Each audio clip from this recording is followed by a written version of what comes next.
Meganium, Nurse Joy's partner who evolves from a very cute Chikorita and is, along with being Tropius' crush in the anime, the reason why Gen 2 starter did not get a Mega, because it would be called Meganium Mega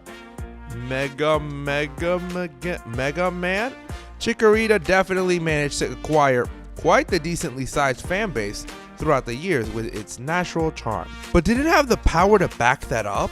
Or was Meganium better relegated to cheer from the sidelines while the actual strong mons carried the day? Let's find out. Chikorita gets the starting move of Tackle and Growl and Razor Leaf at level 8. Razor Leaf is actually an amazing move for this point in the game. 55 base power with high crit rate is absolutely not shabby at all.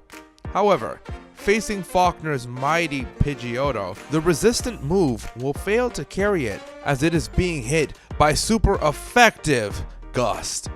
At least Chikorita can beat the Pidgey, and if we are willing to be generous with it, it can also be used along with the Rock to pivot into Mud Slap in order to PP stall the 10 Mud Slap PP for its partner. But again, that job would be done far more cleanly by the selection of flying types you get by this point. Chikorita would then be great into any hiker alive. Razor Leaves cleave through these Pokemon like knives through butter, except the knives are leaves and the butter is literal rocks. I don't know where I was going with this analogy, to be honest. Anyway, Chikorita can easily reach Slowpoke well, where it may struggle to the Zubat and Coughing trainers, but it can still be decent as well, as Zubats are very weak and Coughing has a low special defense, which Razor Leaf can still take advantage of. However, a fight Chikorita does not take advantage of is Bugsy. His Bug Squad will resist Razor Leaf and chip it down to death.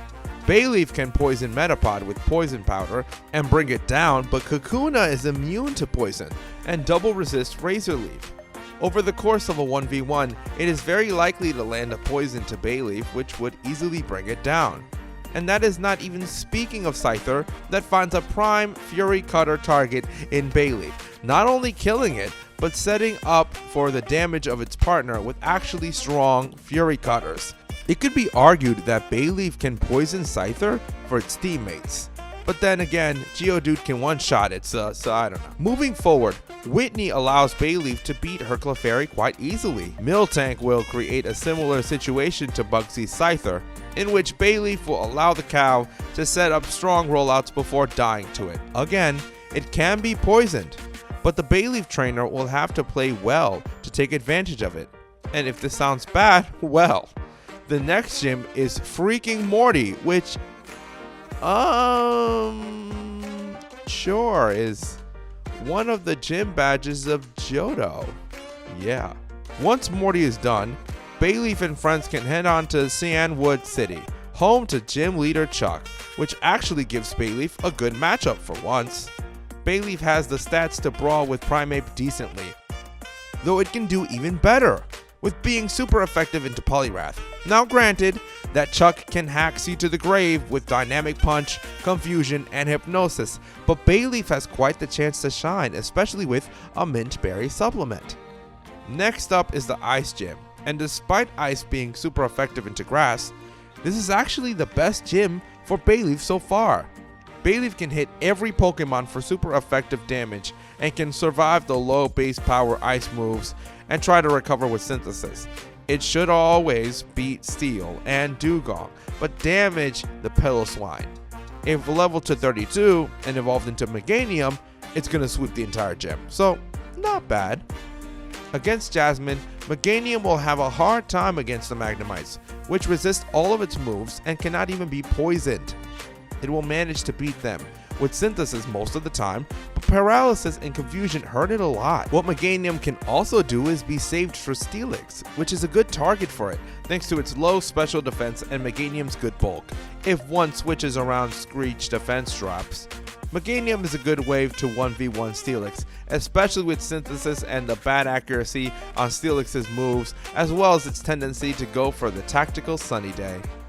Now, The last gym leader is Claire and her dragons. The Dragonaires don't have the stats to beat Meganium, but they can chip it down with Dragon Breath. Meganium will most likely beat 2 of them as long as it does not face the Ice Beam 1, which hurts it a lot. Though once again, the Ace Kingdra is the best Meganium target, as Meganium resists Surf, and can take advantage of Hyper Beam or Charge turns. If it lands a Poison Powder, it can easily stall the big dragon out without any problems. Then comes the Elite Four. Meganium will heavily struggle to do much against Will, which has 4 Pokemon that either resist grass or have super effective moves against it, though it can beat the Slowbro easily. Against Koga, nothing Meganium does matters at all, as everything resists its moves and takes advantage of it.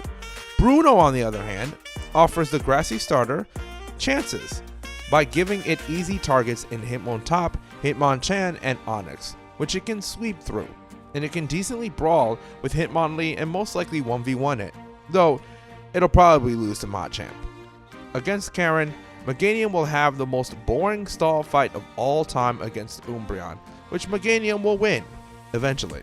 None of the other stuff is a good Meganium target, as they are all good counters to it.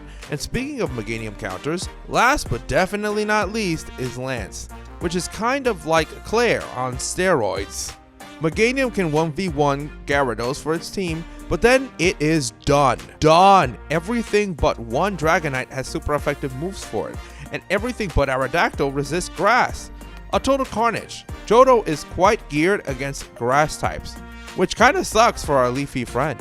In Kanto, Meganium will smack Brock, Misty, Surge, especially if given Earthquake by TM, and can poison stall Erica's hopes and dreams, except for Victory Bell, which has Acid for it and is immune to poison. It can also pull some decent weight on Sabrina, but it is very easily scorched by any Pokemon on Bleen and is owned by Janine. Against Blue, Meganium has a prime target in Rhydon and can easily 1v1 Gyarados and Executor. It just has to be careful of Arcanine and Pidgeot, which will beat it up. And finally, Red. Red will also give 2 juicy targets to the grass type in Pikachu and Blastoise, which, even with Blizzard, does not have stab to beat Meganium 1v1. Oh, and as it turns out, it can also own Venusaur because apparently Red didn't give it any poison moves. Best trainer of all time. Yeah, okay. Long story short, Meganium feels like kind of a drag to use. It definitely does well in some fights, but you have to try and justify it instead of it carrying you, like, say, Totodile. But what do you think of this Gen 2 Chikorita? Is using it worth the hassles, or would you go to the Croc camp or the Typhlosion tribe instead? Feel free to tell us in the comments. Don't forget to like and subscribe to the channel. Check these videos out while you're at it. And as per usual, have a nice one.